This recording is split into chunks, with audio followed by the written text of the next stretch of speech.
Hey guys, today I'm going to show you how to make a real showstopper of a dessert, a chocolate mousse cake. This is the type of dessert that is as elegant as it is delicious and always wows a crowd. It does take a little bit of time, I will be honest, but none of it's hard, and I'm going to take you through every step so that you can pull this off like a pro. All right, let me show you how to make one of the world's most delicious desserts, a chocolate mousse cake. So the first thing we're going to do is prepare our crust. So in a food processor, we're going to add 9 ounces of chocolate wafers. Now, if you didn't have a food processor, you could also take these and put them in a Ziploc bag and give them a whack with a rolling pin. That would also create a crumb, but for a dessert like this that's really elegant, I do take the extra step to put it in a food processor because you do end up getting a finer crumb. So if you have one, it's worth dragging it out. Then you're going to add 5 tablespoons of melted butter. Give that a pulse. That's all you have to do. So then we are going to take this crumb mixture and we are going to put it in a springform pan, a 9-inch springform pan, something that you would use typically for cheesecakes. And then you want to go ahead and just pat it down and then move that crumb up the sides, making like a nice crust all the way around the perimeter. At this stage, it doesn't need to be perfect. You just kind of want it well distributed. And then the other thing that I like to do is take a measuring cup and start to push it into the sides of the tin, because what that will do is get those corners really tight and make sure that all of that crumb is actually moving up the side of the pan. Now, if you really want to be a perfectionist, you could go in there and just flatten out all of the edges on the crust, but typically I like to keep it a little bit jagged because I love when this cake looks really sort of rustic and architectural. It does add to the beauty, so don't drive yourself nuts trying to flatten out all the crust. You're going to put it in a 375 degree Fahrenheit oven for just about 8 minutes. And then once it's done, you can take it out of the oven and allow it to cool. And then we're going to work on the mousse. So in a microwave safe bowl, we're going to add 10 ounces of bittersweet chocolate and 2 tablespoons of unsalted butter. You're just going to pop that in the microwave for 30-second increments until it's nice and melted. And then to that, we're going to add 2 tablespoons of sugar, 2 teaspoons of vanilla, and 2 egg yolks. Go ahead and just whisk that all up until your mixture is nice and smooth. You can set your chocolate mixture aside, and then we are going to beat our egg whites. So we're going to take 4 egg whites, and to that we're going to add 3/4 teaspoon of cream of tartar. Now, cream of tartar is essentially a stabilizing agent that's going to allow our egg whites to become nice and stiff and not fall when we go and fold them into our chocolate mixture. If you can't find it, you could actually substitute it with 1/2 teaspoon of plain white vinegar. So we're going to beat those egg whites up just until they're nice and stiff, and at that point we are going to take those egg whites and start to add them slowly in thirds to our chocolate mixture. So you'll see that first scoop of egg white, when you put it in that chocolate mixture, it's really just to lighten the chocolate mixture because it's so much heavier than our egg whites, so we want to lighten it up.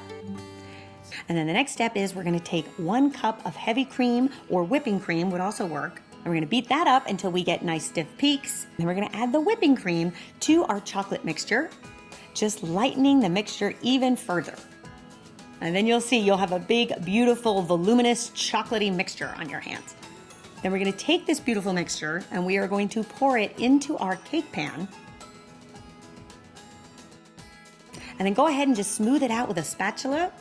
And the next step is we're going to create some sweetened whipped cream that's going to be used as a garnish on top of our chocolate mousse. So back into the mixer we go, and we're going to add a cup of heavy cream, a tablespoon of powdered sugar, 1/2 teaspoon of vanilla, and go ahead and beat that up until soft peaks form. And at this point, we don't actually want to take it all the way to stiff peaks. We're just looking for soft peaks because we want to create a really nice sort of elegant topping.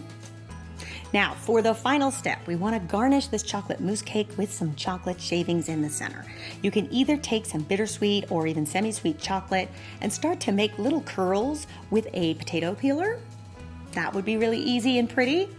Or if you want to kick it up a notch and you really want to make this a showstopper, then you're going to make some chocolate shards or some chocolate curls. And this is an easy thing to do. You're just going to take a baking sheet, pop it in the freezer for about 5 minutes, get it nice and cold. You're going to take 4 ounces of bittersweet chocolate and melt it in the microwave, 30-second increments. Once it's nice and melted, you're going to pour it over your frozen baking pan and just thin it out with a spatula so it's a very thin layer. Now, depending on how cold your pan is and how thin your layer is, you really want that chocolate to become matte and harden up. If it's not doing that right away, you can pop it back in the freezer and that'll do the trick. And then you're going to take a bench scrape, or you could use also kind of like a metal spatula, and you're just going to push it on that chocolate layer, and you'll see you'll start to create some really beautiful shards.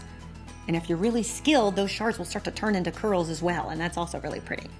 But I find it's just easier to do the shards, and it looks really gorgeous and architectural when you put it on top of that cake. Okay, so now our chocolate mousse cake is done. We are gonna take it just like that and put it in the refrigerator. Now, minimum 4 hours, but really overnight is best. And the reason you really wanna go overnight is that's going to allow you to get nice clean cuts when you cut into it. It'll still be delicious after 4 hours, but it might be a little messy. So if you're a perfectionist and you want nice clean cuts, go overnight.